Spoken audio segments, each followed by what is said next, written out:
From booping the snoot of a fanatic woman with a rotting pig head as a mask, to behavior reusing assets from their failed game to create the school merchant.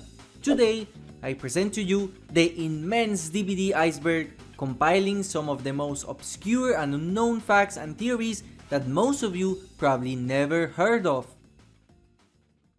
Boop the snoot. This trend originated from outside of DBD. However, the community applied it to the closest thing to a snoot we have, the pig. Survivors will attempt to boop her in order to get a friendly match, or just to have a fun interaction. The trend became so popular that the SO license holders endorsed it, creating a boop the snoot mask for Mcote, forever solidifying the meme as part of DBD culture. Nia is the entity. This is one of the oldest and most overused memes in the community. When Nia was first released, a lot of people found her ugly, so they started jokingly calling her the entity. Her toxic reputation and the fact that her prestige cosmetics, for some reason, have very creepy descriptions doesn't help her case. Samination, an animator, made a popular DBD show where one of the characters is Nia, who is the personification of the entity, further popularizing this meme. Pretty good job so far. This iconic phrase comes from an interview done to Mcote, the game director of DBD, where he states, "I think we did a pretty good job so far." This phrase became a meme in the community in order to jokingly refer to the poor and buggy state that DBD was at the time of this interview. However, despite being originally used sarcastically in a negative way, Mcote embraced it with a positive twist to state how proud he is of behavior and the work they have done in Dead by Daylight. Maurice. Maurice is the name of the horse of the clown, who lives in the Father Campbell's chapel map near his caravan. Maurice became very popular in the DBD community as it was the first real animal that has appeared in the entities realm, as all of the rest are just entity constructs. In fact, when Maurice was transferred to the realm, he got burned, so the entity granted him a third eye. With the release of the dredge, Maurice disappeared from the map, apparently taken by the dredge, as you could see his head falling off to the side in a lobby animation. With a later update, Maurice returned back to the map, along with a skin for the dredge based on the iconic horse, and also Maurice has appeared as a horse companion for a mysterious samurai appearing in the lore cinematics from the Rift, possibly indicating that Maurice might take a bigger role in the future of the game. Bunny Feng Min. This is the name of the most popular outfit in DBD by far, belonging to Feng Min. Back in 2017, during a developer stream, Behavior announced that they are working on new cosmetics for various characters, as the cosmetic selection during this time was extremely limited. One of the concepts that they showcased was a bunny outfit for Feng, which took a lot of interest because this was a very unique cosmetic for that time. Almost 1 year after this livestream, Behavior announced the cosmetic store, including plenty of outfits for all original characters in the game. However, the bunny outfit was missing, with the reason being that the devs did not know how to make an outfit that interacts with another piece of the cosmetic at the same time, as sets did not exist yet.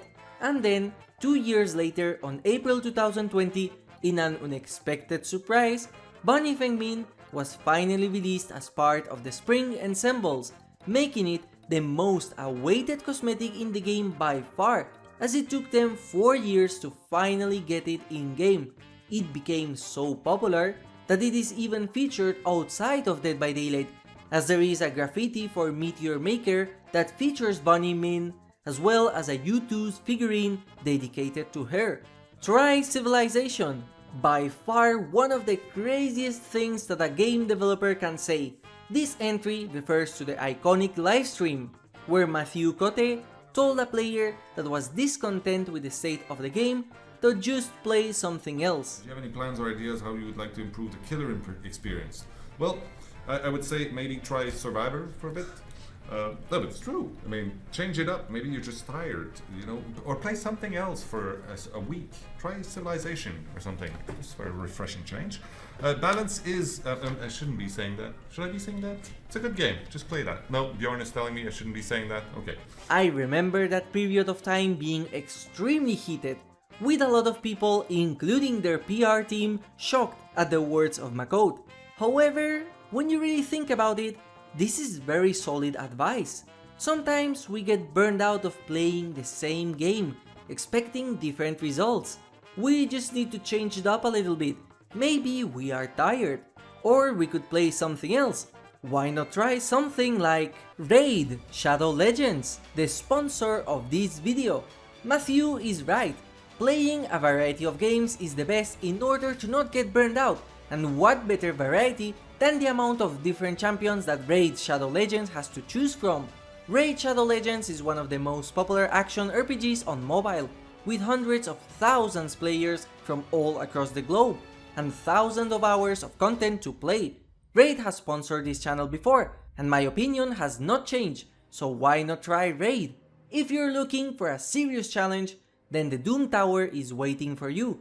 The Doom Tower was a massive prison built in order to contain the most evil criminals in the land, but the prison is now losing power, so it's our job to make sure that nobody escapes from there. However, the enemies inside are very strong, so you need a very good team, and the further you climb in the tower, the stronger the opponents are. Bring in champions that can remove debuffs or champions that have a lot of resistances is a must, so you will have to try different tactics in order to tackle the challenges that wait for you inside. And if you're interested in the lore of Raid, then don't forget to check out the first episode of the Call of the Arbiter series, available in-game. And to celebrate this new limited series, the Brutal Orc Artak from episode 1 will be available for free to anyone that logs into Raid for 7 days. So don't miss out on this opportunity. Download Raid with the link in the description or by scanning the QR code on screen and get a starter pack for absolutely free. Thank you Raid for sponsoring and making this video possible. Nerf the Pig. Another very overused joke. Nerf the Pig is a meme that is normally used whenever the community talks about future balance changes or updates. It originated from the very first Pig nerf, which increased her terror radius to make it standard to her movement speed from 28 meters to a 32 meter radius. With the introduction of the endgame collapse, the pig was further nerfed, so her traps were not extremely oppressive during the endgame. The community was unhappy with the devs nerfing the pig instead of nerfing extremely overpowered characters like the nurse, one-shot huntress, or the spirit, and so this meme became more popular with each weird balance decision they took, to the point of being very overused. In fact, the devs themselves joked about nerfing the pig on one of their latest dev diaries, proving my point. I personally disagree with this meme, and I think Hillbilly and the twins have received a worse treatment than the pig. Reverse chainsaw into a Quentin hiding in a corner. This refers to an iconic play that content creator Otzdarva did back in 2019. This play and phrase became a meme due to how specific the play was, which helped it become a staple in the various iconic plays that happened in the community. The next step is something that only a really advanced builder could pull off, where it's going to be the reverse chainsaw into Quentin hiding in a corner. Frosty Eyes. Frosty Eyes refers to the stereotype that was created back when the game was still in its early stages.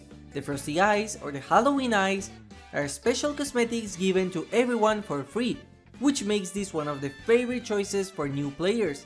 Since Noed is also a very beginner-friendly perk that is available by default, it made it so that any killer that played like a noob and also had the Frosty Eyes equipped was almost a guarantee that the killer had Noed equipped as well.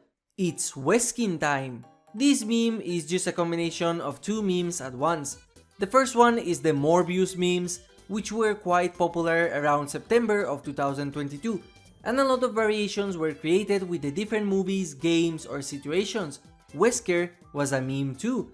because of being one of the most iconic Resident Evil characters and also for having voice lines in-game. The voice actor of Wesker in DBD, Connor Fogarty, is actually a very good person, and on one video with SupaAlf, he agreed to talk about some of his experiences in voice acting, as well as saying the iconic line, Mentioned. Weskin time. I came. The I Came meme came from Pinhead's iconic voice lines whenever teleporting to the box. This was actually a huge deal for DBD, because it was the first ever time where we heard a spoken phrase in English. There was also a drama involved with this, and we will talk about it in a later entry. Insidious Bubba. This refers to the reputation Leatherface has as being one of the most toxic characters in the game due to how easy it is to camp survivors with his power. Some players take the perk Insidious with him, which removes the threat radius once you stop moving, and they start camping the basement or even the basement chest in order to try and catch survivors off guard. CJxCCVI. A tech is using a mechanic in the game or bug in order to get a competitive advantage. In the case of the CJxCCVI, it uses the fact that the button for picking up a survivor and breaking a pallet is the same. So if you vault a pallet at the moment the killer attempts to break it with a survivor downed on the other side, the killer will pick up the downed survivor on the ground. So you vault back and perform a flashlight save. The name of the tech comes from CJ, who was the first person who popularized this tactic, making it one of the most common and popular techs in the game along with the window tech. Unmasked characters. Nowadays, it's no mystery that most characters in the game that feature a mask have an unmasked face to it. This was a mystery in the past because most characters like Trapper or Nurse had no cosmetics that featured their face, but nowadays, most characters have cosmetics that show part of it. As of writing this video, the only character with a fully modeled face but no revealing cosmetics is the Knight. Doing gens. You? This legendary phrase comes from a Noob 3 video that is not available on his channel anymore due to copyright, but there is a re-upload of it. In that video, Noob 3 got a 20-minute chase during an escape streak against a pig. Meanwhile, a Claudette was stuck crouching on the map borders and not doing anything, getting Noob 3 sacrificed and then escaping via the hatch. On the endgame chat, when Noob 3 asked what she was doing, she answered with getting generators, you making it one of the most iconic moments in DBD YouTube. Tier 2 Drama Depths. Almo. Almo is one of the most hated developers at Behavior, gaining his infamous reputation due to some of his beliefs about the state of the game and also his below average skill, which led to one character getting nerfed. The drama came when during a live stream playing the game, he responded to Daltonism requests in a rude manner. Alright JC, it's getting really boring just blabbing about colorblind mode all the time. We've heard it a million times, we know. Continuing to badger us about it isn't going to change anything. If it gets done, it'll get done when we have time to do it, or if somebody decides that it's something that should be done. You know, we know that a lot of players want it, we know it's not a small number, we get it. Which brought so much attention that Behavior had to apologize for it. They later added in the colorblind accessibility features, and this was one of the most severe dramas that Behavior got. Ableist Nurse. This drama happened when the Nurse first Rift released, where they explained her background more in depth and the reason she became insane. The issue came because most of the community had a headcanon where the Nurse saw herself as an angel of mercy in the entity's realm.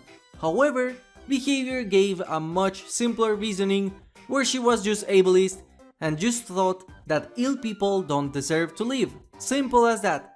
Me when the evil character in DBD turns out to be evil. Blackface Bubba.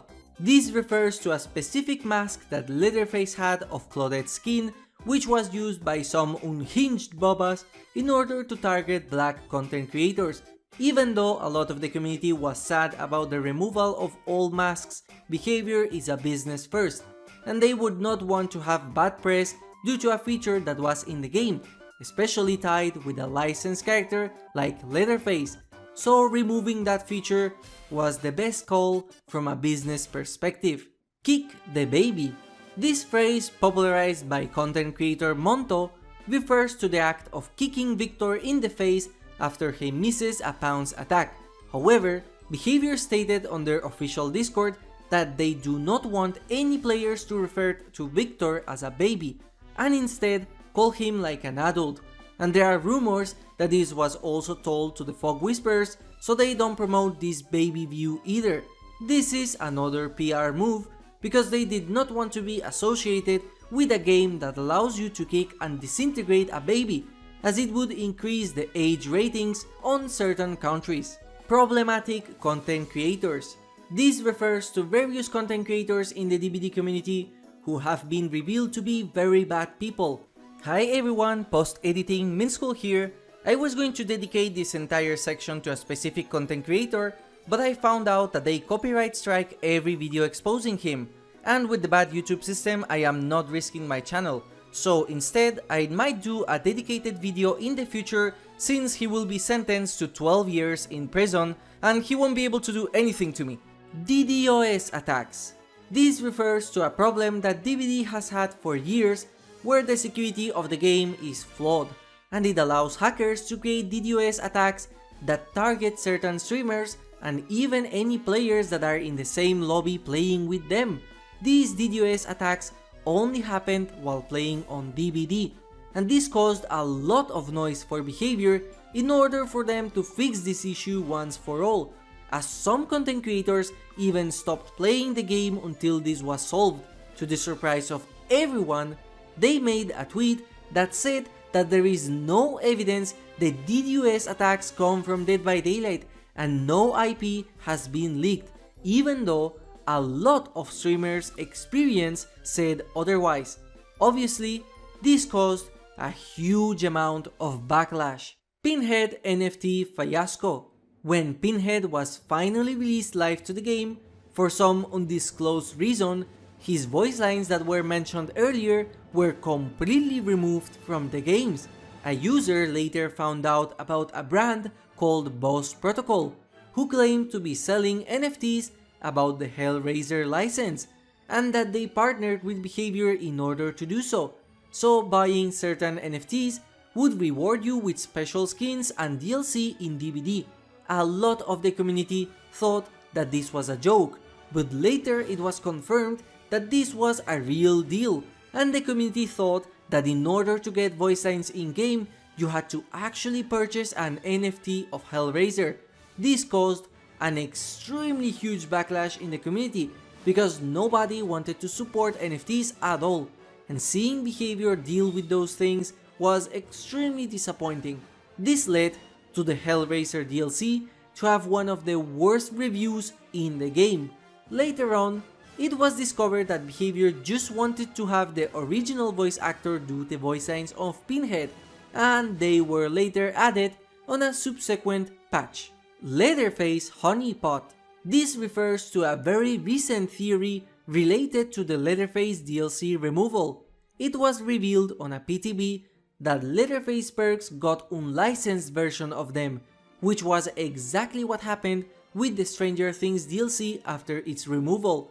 Later on, DBD leaks confirmed that Bubba would be removed from the game in a future update. However, it was later deconfirmed by Behavior and that Leatherface is not going anywhere, and the community believed that this was all a trap made to catch the insider that revealed all of the previous DLCs of that year, which is what a honeypot is in computing terms. To this day, this is the most common narrative about what happened during those events. However, it has not been confirmed in any way. Stranger Things leaks. According to stupid content creator Minschool, he claimed that the Stranger Things license would return in December of 2022, along with the Stranger Things Part 2 to be released later.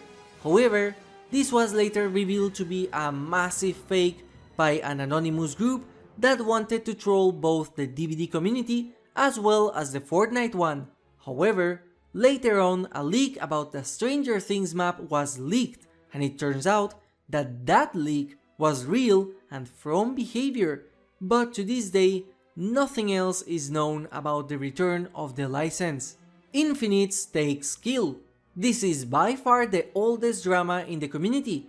Back in the 22nd of September 2016, during a developer stream, Mcote claimed that you had to be very skilled in order to create an infinite loop in the game. You have to be so good to pull anything resembling infinite juke. For those unaware, an infinite were certain loops in old maps where the killer was not able to catch up unless they were a nurse, which was caused due to poor map design as well as a very slow vault for killers, and the entity blockage did not exist yet.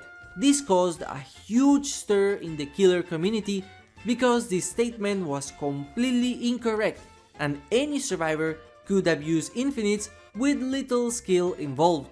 For many times, this phrase was used in order to attack the skill level of the developers, claiming that they don't play their own game, a statement that still lives to this day. Skull Merchant is a failed Predator license.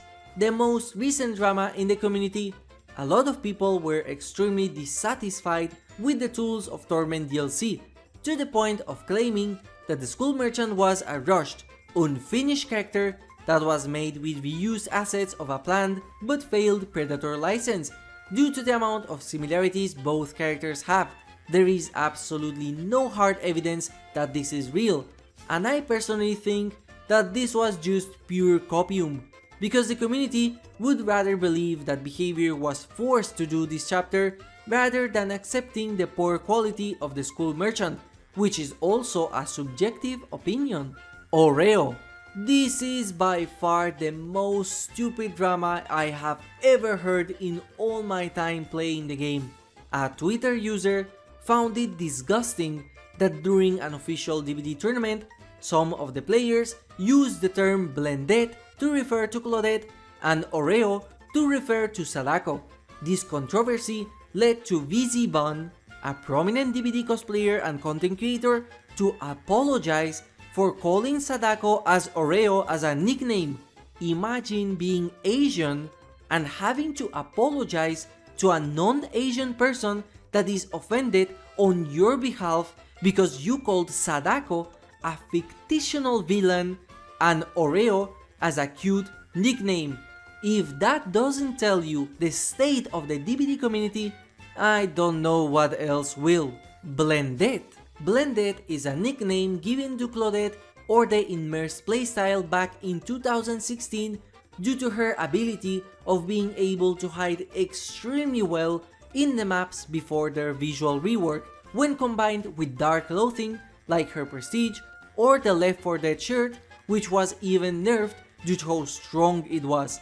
This was not a harmful nickname, and just like Mechhead, Dweed or Sabo Jake, it was referring to a specific type of playstyle that was common with those characters.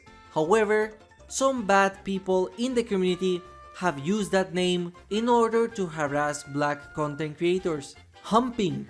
Humping refers to the action of a killer going back and forth on top of a downed survivor, simulating the word get effed in a literal sense. However, some people, you guessed it, on Twitter found it to be very triggering because it is basically SA.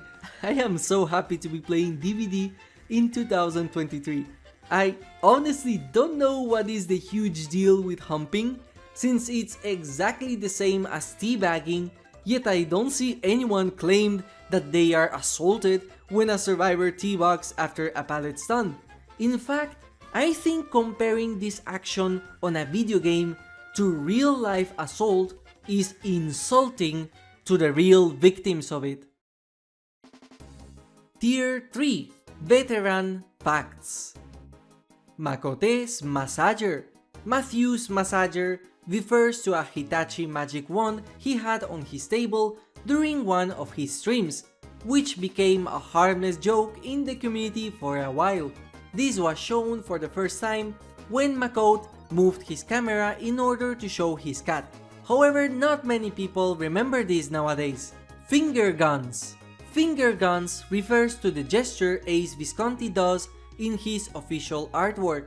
Since the gestures are very limited, as you can only point and wave your hand, the community demanded the devs to add the finger guns emote as a vital necessity for any Ace main.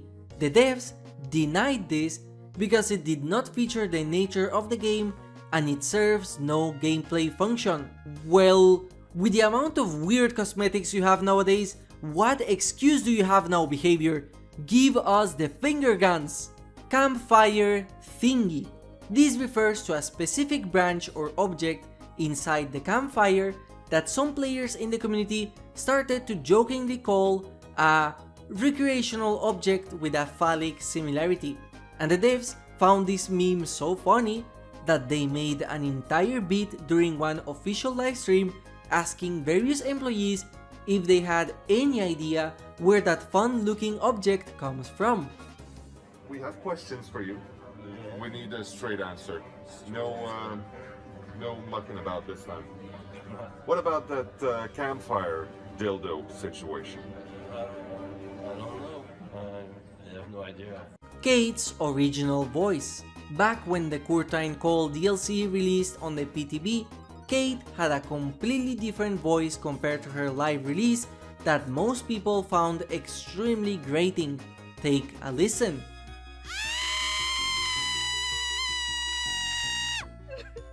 What is very interesting is that this voice was leaked months prior as part of a survivor called Kate that was supposed to be released along with Leatherface, Blood Willow Tree. This refers to a tree that appears in the art book of DBD, which never released officially in the game, that was supposed to have a lot more of lore implication and was supposed to be related to the Wraith. In fact, the Blood Willow Tree can be found to this day in the files of the game, along with more unused assets from the Swamp map. I have an entire video dedicated to this that you can check out in the description down below. Paradise Creek. Fun fact, this was the beta name of the backwater swamp, potentially before it was completely changed to fit the lore of the hag. Sadly, we have absolutely no information about the beta lore of the swamp, nor why it was called Paradise Creek. The codename Paradise was later changed into Swamp once the Hacks DLC was released. The Teacher. The Teacher was a red herring made by the developers themselves by hiding assets that seemed to point to a teacher character as part of a future DLC, with a power called Detention and a perk called Underperform. This character later turned out to be the nurse, and the files of the teacher are still present in the game. The Smasher. This was the name of a prototype killer that was able to break the environment in order to catch survivors off guard. This was a nightmare to program and balance, so this character was completely scrapped and no remnants of him are left at all besides the name.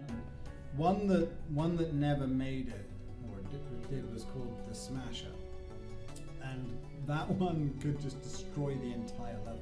That's so good. Fog Creatures. Fog Creatures is one of the oldest myths and theories in the DBD community, back when the game was still new and scary.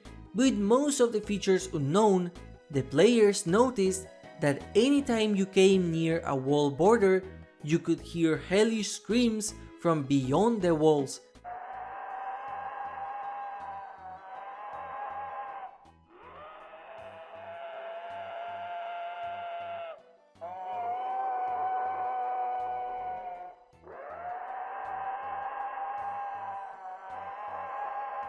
With no explanation as to who caused those screams, and since the walls were pretty high, it was almost impossible to see beyond them. Some people in the forums claimed to also see shadowy figures stalking them behind the walls, and some dark figures even floating up to the sky when approached. This led to these creatures being called the fog creatures, as monsters that lived outside of the playable realm and that were tasked with protecting the entity realm from any survivor or killer attempting to escape. What is interesting is that the sounds completely disappeared from the walls after an unknown update, and fog creatures have now been confirmed officially canon in the game as part of the Observer's various tome cinematics, and probably most interesting of all, the fog creature sounds have returned to the game with the Red Forest rework, making this the only map in the entire game where you can hear their hellish screams once you come close to the map borders. So there is definitely something going on about this that most players are completely oblivious to.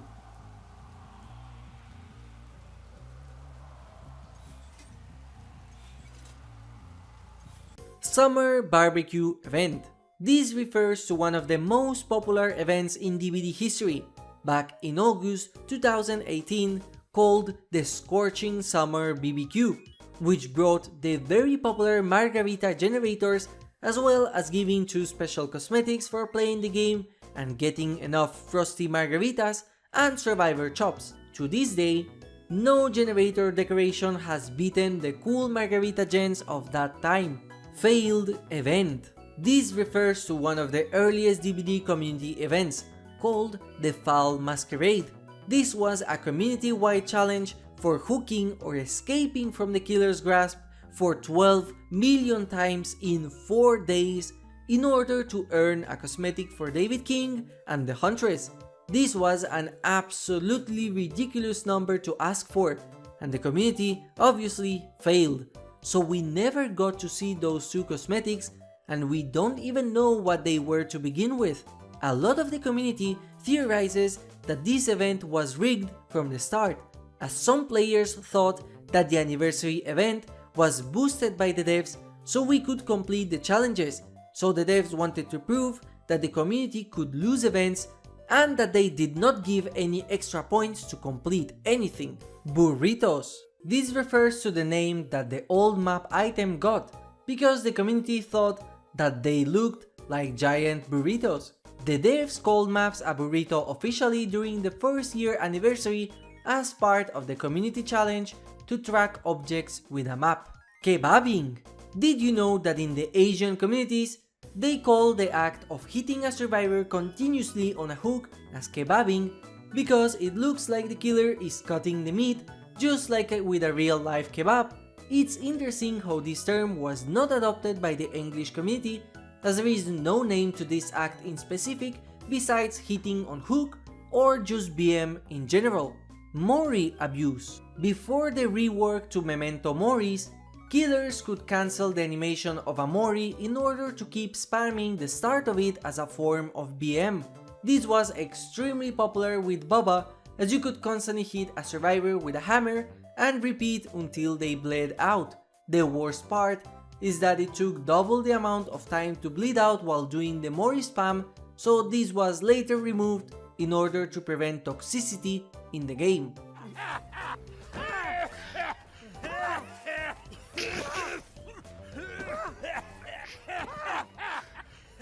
Cardi B. I am not talking about the singer, I am talking about a legendary hacker that terrorized the lobbies of Dead by Daylight, for example, by flying with a ghost face while having infinite hatchets. This hacker was so popular that people started to recognize them when playing against him. However, to this day, nobody knows the true identity of Cardi B, nor if it was a single player or multiple of them with the same name. Hackers accessing developer maps. During a very small time frame some years ago, hackers had the power to force a public match to start in a developer exclusive map that they use in order to test certain loops or mechanics. It was really cool to see if you were lucky enough to get into one, but however, the devs later removed this feature completely from the game. Tier 4. Obscure facts. Ringu Cancelled Map. According to Masuzder, a very prominent leaker in the DBD Leaks community, they stated that Ringu was supposed to receive a map based on the cinematic of that trailer. However, this map was later scrapped because it was too similar to the Thompson house. We do not have any official confirmation to it, but it is interesting to note that the cinematic movie of Ringu actually features the entity lockers, meaning that this scene could be happening on the cancelled map. DBD subreddit Scandals. This is one of the wildest things I have seen about the Dead by Daylight subreddit. Back in 2018, during April Fools, the DBD subreddit moderation team decided to pull a prank by completely redoing the subreddit in the style of a Fury music community that was based around lap fox tracks. And this was supposed to be a cross promotion between the two communities. Not only did this have nothing to do with DBD at all, but it was found that the person behind the music label actually committed SA, and they turned out to be a huge piece of trash. To make things even worse, the two other ideas that the moderators had were related to a person doing an action on their own member. I have no idea what went through the moderator's mind in order to think that this was in any way acceptable as an April Fool's prank. The Dead by Daylight subreddit later issued an official apology due to this mishap, stating that they had no connection to the alleged scumbag. However, this was not the last time that the DBD subreddit moderation team got into a drama, and the second time was even more immature. Back during the Pinhead teasers on September 2021, the DBD subreddit decided to put an ultimatum on any post talking about Springtrap or FNAF as a whole, and this decision had an extreme amount of backlash, as it was seen as completely immature and unfair. For some very odd reason, one of the moderators started using the Dead by Daylight admin account in order to act like a little child and say unfunny jokes, and one of those jokes was actually related to a very bad no-no topic. This was completely unprofessional, and later on, this moderator was removed from the team with an issued apology, as well as the anti-FNAF rule being removed from the subreddit. Bethesda suing Behavior for stealing code. Did you know that Behavior worked on the Westworld mobile app? Well, Bethesda certainly did, because they sued Behavior because they apparently stole the code of their own mobile game, Fallout Shelter, that Behavior also developed, as allegedly the exact same bugs and glitches happened on both apps, alluding to the fact that the source code was the same. There is a game called Dark and Darker, which is in a very similar situation where it is claimed that the game reuses assets from a previous licensed game in order to create the new product. Legally speaking, the source code is protected by copyright and using it in any non-official means is completely illegal. We don't know exactly what happened with the case of Bethesda versus Behavior, but according to Game Daily, the case was resolved in a positive way. Very rare map offerings. Fun fact, back in the beta and alpha versions of the game, the map offerings actually had a very rare purple rarity instead of the green rare that the game has in the live release. Since map offerings have been a very hot topic in the community for months, do you think that changing the rarity of the add-ons back to very rare would solve the issue? Either way, I find it very cursed to see these offerings as a very rare rarity, but this is not something unique, as plenty of add-ons have changed rarity too, like with the recent ultra rare medkit add-on. In fact, another cool rarity change was the prestige outfit, as originally they had the ultra rare category rather than the rare one. Which one do you think fits the best? Behavior Terminator license. Did you know that Behavior actually successfully got the Terminator license, but it was not used as a chapter for Dead by Daylight, and instead it was part of Death Garden, a now unlisted video game developed by Behavior that was supposed to be another attempt at an asymmetrical game like DBD, but with guns and more fast pace. It's very interesting that behavior actually got the official license to a very popular and iconic movie franchise, yet they decided to use it on Death Garden as a way to possibly bring more players to it. Now that Death Garden is gone, the Terminator license is impossible to purchase or play with. Clown was a soldier. According to the developers, during a live stream talking about the development of the clown, originally this character was divided into two, a clown with the power of using balloons to teleport to them, and a soldier that was able to throw gas grenades. When presenting both ideas, the devs decided to combine the aesthetic of the clown with the power of the soldier, and in fact if you check the game files of the game, the bottles of the clown are still referred to as bombs. There was the clown where he was being like throwing the balloons, and where you could also teleport similar to the hag through the balloon, but you were activating the teleport and not necessarily. Another was the World War soldier, which was throwing grenades, like a gas grenade, because at the time they had a lot of fun with gas. Mustard and such. And he was like a bit freaky with the mask and everything. So they looked at these two and said, they're both very cool, so I want the clown throwing gas grenade. Chinese Larrys. Most players are aware that the Doctor was originally going to be Chinese based on a real-life event that happened in China.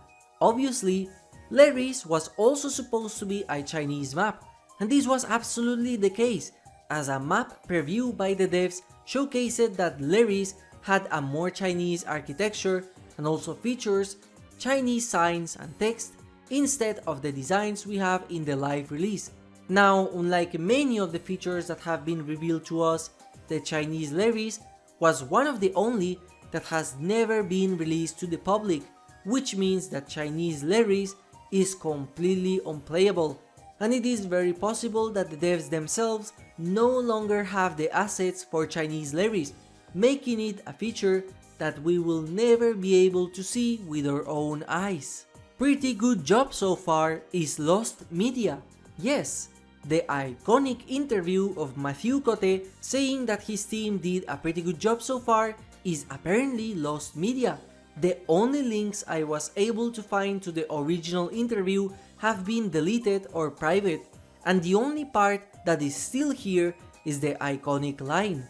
This is very interesting for me, because we have plenty of interviews with Mcote that have a very low amount of views, and the most iconic interview has now been lost completely. Maybe after the release of this video, someone finds the original full interview so we know what Mcote said after this iconic line. But I thought it was very interesting how one of the most iconic and well-known memes in the DBD community is now basically gone. Dead Dog Saloon symbols. This refers to the very weird symbols that can be found inside the Killer Shack on Dead Dog Saloon. These very weird symbols are completely out of place when compared to the rest of the map, and there is basically no lore or explanation as to why these symbols are there. I made a video covering these symbols and connecting it to a specific outfit of Slinger that has the same symbols on it, so if you are interested in seeing the full explanation and theory, check the video out in the description down below. Absolutely Unhinged liked DBD tweet. This entry refers to an absolutely crazy tweet that was liked by the official Dead by Daylight Twitter account, which showcased various objects shaped in a phallic way that are used for recreational purposes. This tweet was a real thing, meaning that it's not photoshopped in any way.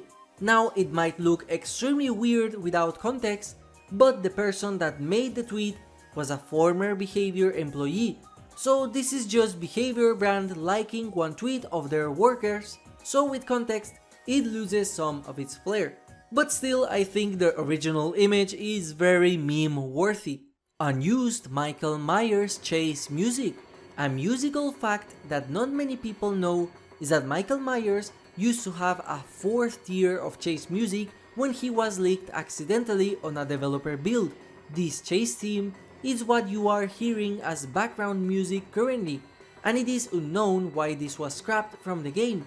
Whenever I hear this chase music, I think of the various potential chase music ideas that the devs composed that we might never hear again, and I am happy that at least one of them was revealed accidentally, showing the story of the game and how the devs program and prototype certain DLCs.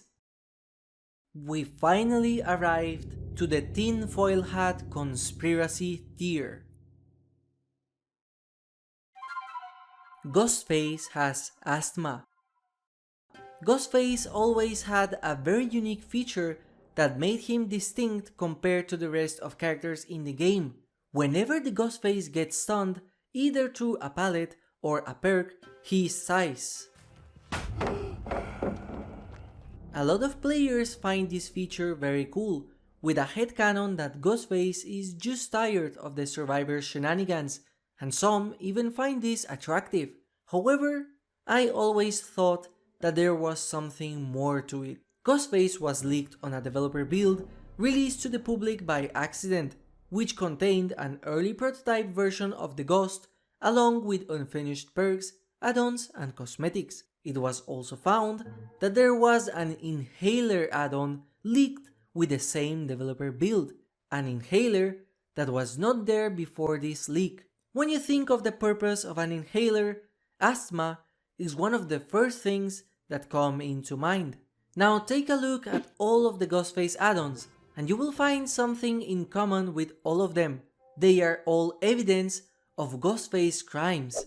An inhaler would not only be not out of place with his add-ons, as he could have used it during one of his crimes and left it behind, leaving incriminating evidence of his DNA, but also, if this is correct, then that would mean that the Ghostface actually suffers from asthma, and that is the real reason why he makes that sound whenever he gets stunned. To this day, nobody has an explanation as to what the purpose of the inhaler is. Legions called Dirt.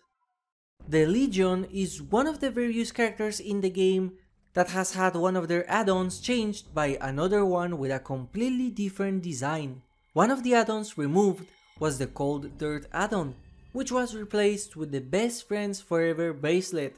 According to the description of this add-on, this was the dirt taken from the burial place of the very first victim of the Legion, cold to the touch due to both the grim situation they were in as well as the cold climate of Ormond. The effect that this add-on gave to the user was that it reduced the fatigue duration after using their power by 0.6 seconds. Considering the specific design of the add-on, as well as the context of it belonging to a group of criminal teenagers that are not unfamiliar with taking magic medicine, and add in the fact that this add-on reduced the fatigue of the characters as it gave them extra energy, and how weird it would have been to have an add-on based on dirt instead of maybe the tool used to bury the victim or a victim's possession, and you have a very wild theory.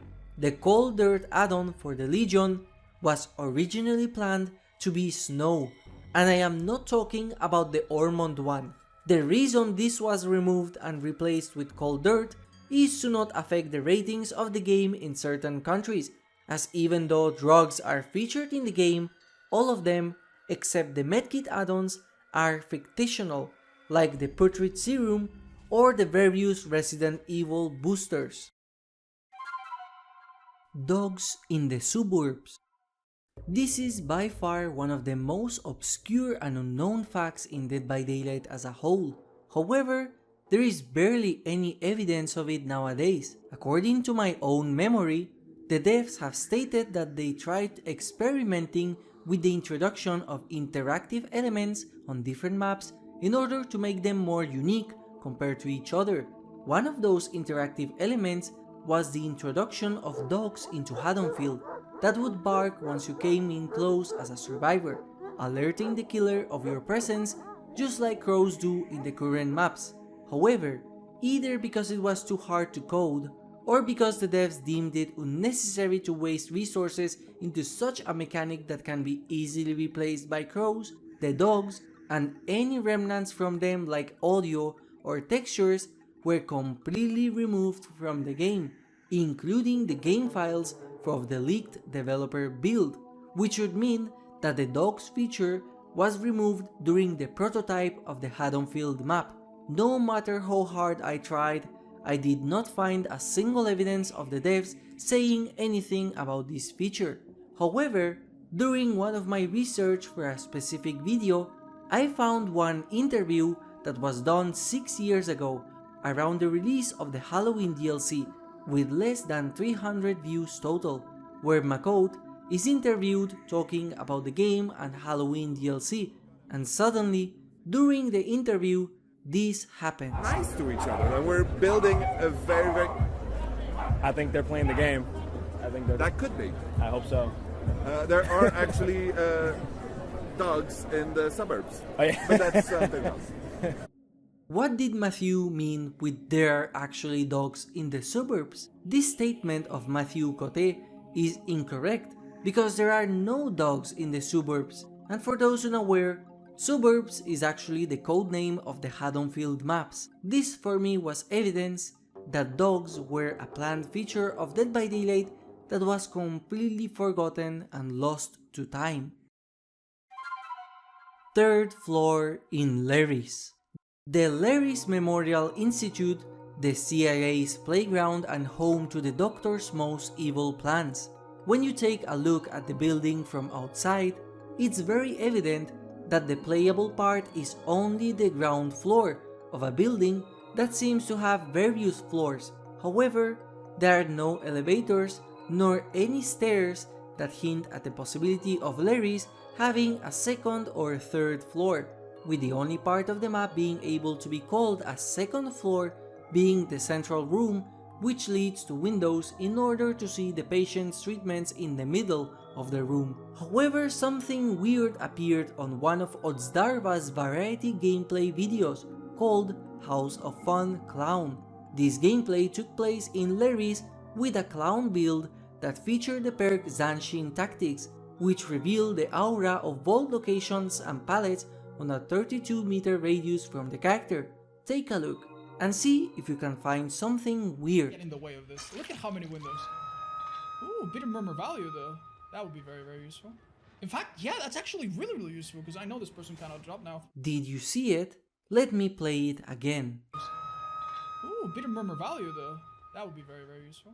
In fact, yeah, that's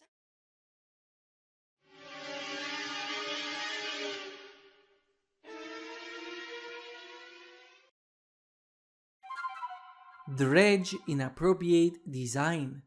The Dredge design is one of the most unique character designs in Dead by Daylight, as it's a floating mass of putrid meat that seems to have some type of intelligence. However, the design we ended up getting was not the original design that Behavior attempted to do with this character. In fact, the original default design is actually found in the game, and it's the skeletal remains outfit that you can purchase in the store. This is further proven by the fact that the torso of the Dredge combines better with the limbs of other outfits. If you put default Dredge with the limbs of the skeletal remains skin, you can see that it all fits perfectly as a bones and skeleton mix, and if you do it on reverse, you can see that the skeletal remains torso fits with the limbs and fingers theme of the default cosmetics. And later on, in May 5th of 2023, the 3D artist that worked on the Dredge and its animations revealed on a behind the scenes tweet the original design that was going to be the default cosmetic, which is extremely similar to the skeletal remains cosmetic.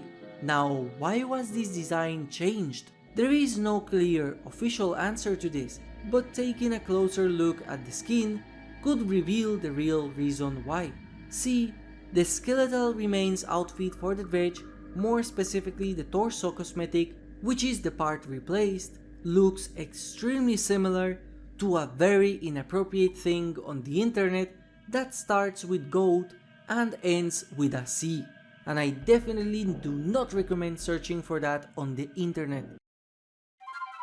Racially motivated race swap. It is a very well known fact that Claudette Morel and Meg Thomas both changed their race before the release of the game, as originally Claudette was a nerdy white woman with glasses, whereas Meg Thomas was a black woman with the iconic red cosmetics and a lot of tattoos. In fact, the original DBD cinematic features these survivors instead of the finalized design we ended up getting. But why were their races swapped on the first place? The most likely explanation is prejudice. The intent of the survivors was to make them as casual as possible so the players can relate and feel represented by them either by their gender, nationality, or personality. Now, how would a black player feel with the fact that the only black character in the game is a selfish woman filled with tattoos and dressing up in a rugged way with the ability to sprint faster than the rest and make no sound while vaulting fences? And how it would feel to have the only white woman be a nerdy, stereotypical girl dressed like an old granny librarian who supports the rest of the cast with botany knowledge and self-care, but appears to be completely useless according to promotional trailers? It is very possible that in order to prevent these distasteful stereotypes to be further promoted, the devs decided to make the white woman be the athlete that runs fast and also tone down on her rugged design, while at the same time making the black woman a nerdy, smart botanist with a more casual attire to make both feel more easy to be connected with. But we will never know the truth. Rin's father was blamed for Adam's demise. One of the things that the community loves to do upon the release of a new chapter is finding the connections that both the survivors and killers of the same DLC have. With the case of the Shattered Bloodline DLC featuring Adam and Spirit, it seemed like the only connection these two characters had is family and a deep connection to Japan, as both were taken on that same country. Adam was traveling back home when suddenly the train he was in got into an accident and it crashed, and in an attempt to save another passenger, he was taken by the entity. The Spirit was a university student who one day, after finishing her work, came back to home to find her mother dead and her father wielding a katana. She was next. The reason the father went insane is because they fired him from his job. They blamed him of a defective product line, but at no point in the lore it is explained what the defective line is, nor what was the father working at. So it could be very possible that this defect that they blamed the father of Rin was actually the cause for the train accident that ended up having Adam be taken to the entity's realm. 4 teachable perks. Every single character in the game comes with 3 teachable perks that they have unlocked by default for their own, and in order to unlock for the rest, you have to prestige them once. However, there are 4 perk slots for each character. Was this done intentionally, or were they planning on having 4 teachable perks for each character? Well, if you take a look at the original characters and the general perks of that time, you will be able to see that there are perks that would have perfectly fit as a 4th teachable perk for each character. For example, the Trapper could synergize very well with the perk Iron Grasp, which I originally thought that it was his teachable perk before learning that it was a general perk unlocked from the start. Unrelenting features the weapon of the Wraith, and Sloppy Butcher fits perfectly with the Hillbilly and the actions he did back in his farm. For survivors, things are not that clear. Resilience could be the perk for Meg Thomas as it fits both her lore and her personality, as well as it has her adept face as part of the perk icon. For Dwight, it could be Well Make It, for Claudette, it could be This Is Not Happening, and for Jake, it could be either Slippery Meat or Small Game. There is no guarantee that this was even planned, as nothing in the code of the game confirms this, not even in the beta or the alpha of the game. Hackers are customers. You probably heard of the devs favoring the survivor side of the game, or the devs favoring the killer side, depending on who you ask. You might have also heard that the devs don't care about you and they only want your money, but have you ever heard of the policy that hackers are also customers? This refers to a very wild conspiracy theory that explains the reason why the devs did not care much about the hacking situation in the game despite it plaguing the game for years, and it being so easy to crack, and that is because according to their own inside policy, the hackers are also customers and should be treated as such. This is because the game is not free, and the devs do earn revenue for every time a hacker account gets bought. This would explain why Behavior was so hesitant into giving any update regarding the blatant cheating and hacking in DBD, and why they only spoke when the noises of the community and content creators made were too much to hide. However, unless you are working at Behavior, this is impossible to prove, and the source is that I made it up. Behavior actually lost Bubba.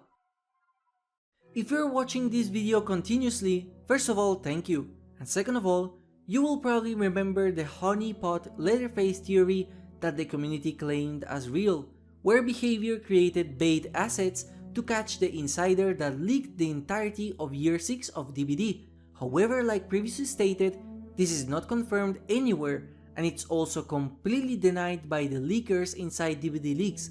Instead, the narrative is completely different. Behavior actually was about to lose the rights to Leatherface. It makes sense when you think about it. The unlicensed perks did exist in the PTB, and with the recent Texas Chainsaw game coming in some months, it was not unlikely for Behavior to actually lose the license of Leatherface in order to have some exclusivity on the new game. However, the backlash for this was so intense, with so many players claiming that they will boycott the new Leatherface game if he gets removed from DBD, that this caused so much stir that Behavior decided to renegotiate the license of Leatherface due to the leaks in order to prevent any sabotage caused by the DBD community to the Leatherface game. What is interesting is that both theories, this one and the honeypot one, have the exact same evidence, so there is no way to know which of the two was the reality, or if it was even one of the two to begin with. Lost Lumberjack Killer. The Killer art book features a lot of concept art for the game, before the game was even fully finalized. One of the pages featured on the art book showcases the different items that were supposed to be in the game. If you have an eye for details, you probably noticed that the hatchet on the right would predate the Huntress for 2 years. Why was the hatchet there on the first place? Well, by taking a look at the beta files of DBD, you can also see an amazing discovery. The hatchet throwing power and the Huntress hatchet is also part of the beta of the game, as the model and textures of it exist in the files. But why? The only logical explanation would be that the devs were working on a projectile-based killer, and that killer was going to be released with the game. However, due to time constraints, they had to cancel this character and leave it to release later, which would have ended up becoming the Huntress. But what about the original hatchet-throwing killer? Who were they? Well, not much is known besides the art book and the assets in the beta. However, if you check the map files of the beta of DBD, you will find a folder called Sawmill. Now, this is an important thing, because a folder like this means that Sawmill was originally supposed to be an entirely new realm, just like Industrial for Macmillan, Farm for Coldwind, and Asylum for Crotus Pren. So this basically leads to a lumberjack type of character that was supposed to be released with the game, in a realm called Sawmill, with the power of throwing hatchets. Sadly, nothing more is known about this mysterious character. School Merchant reuses Death Garden assets. Remember the failed Predator license theory? This is the older cousin that claims that lizards control the government.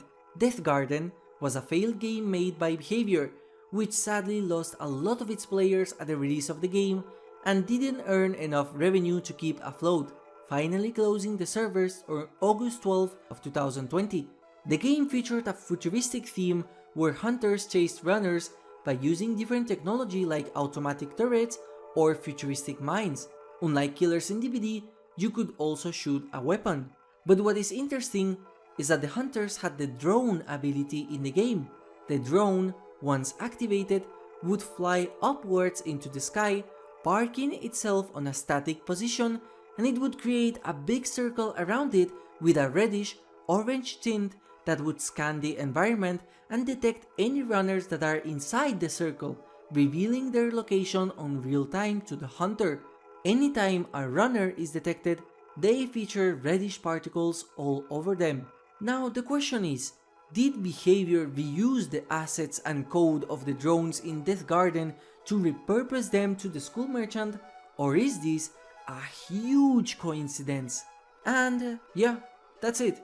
The video is already too long, so bye, and if you want to like or sub or whatever, I don't care.